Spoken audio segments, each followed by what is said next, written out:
Tadikonda MLA Shravan కు TDP తొలి జాబితాలో టికెట్ దక్కకపోవడంతో ఆయన అనుచరులు అర్ధరాత్రి సీఎం చంద్రబాబు నివాసం ఎదుట ఆందోళన చేశారు. ఈ సీటును బాపట్ల ఎంపీ మాల్రాద్రికి కేటాయించింది టీడీపీ. దీంతో శ్రావణ్ కే టికెట్ కేటాయించాలంటూ ఆయన అనుచరులు రోడ్డుపై బైఠాయించడంతో కాసేపు ఉద్రిక్తత చోటు చేసుకుంది. ఆందోళనకారులను పోలీసులు అడ్డుకున్నారు.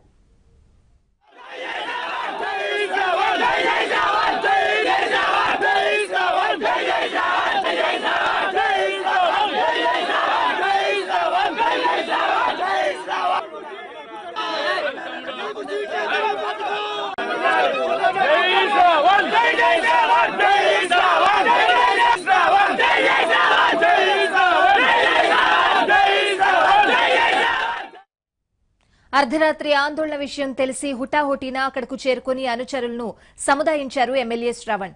బాపట్ల లోక్సభ టికెట్ తనకు సీఎం ఇస్తానని చెప్పారని, అయితే అక్కడ పోటీ చేయడానికి ఇప్పటికిప్పుడు సంసిద్దంగా లేనని మాత్రమే చెప్పానన్నారు శ్రావణ్.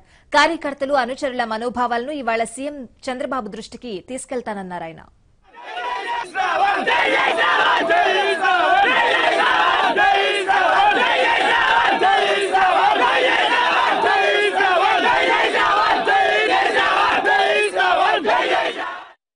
ఈ ప్రజలకి ఒక్కసారి ఏమని ఫీల్ అవుతున్నారంటే, మా వాయిస్ చెప్పగలిగే ఒక ఎమ్మెల్యేకి సీట్ లేదనేసరికి ఒక రియాక్షన్ ఈ స్థాయికి వచ్చింది.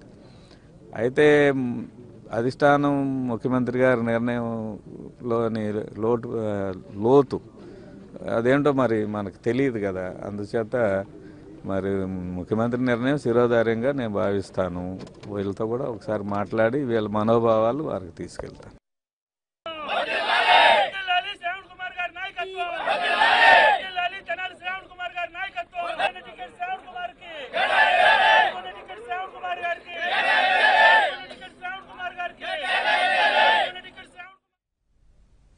రాయపాటి టికెట్ పై హైడ్రామా చోటు చేసుకుంది. రకరకాల ప్రచారం జరిగినా చివరికి టీడీపీని వీడబోనని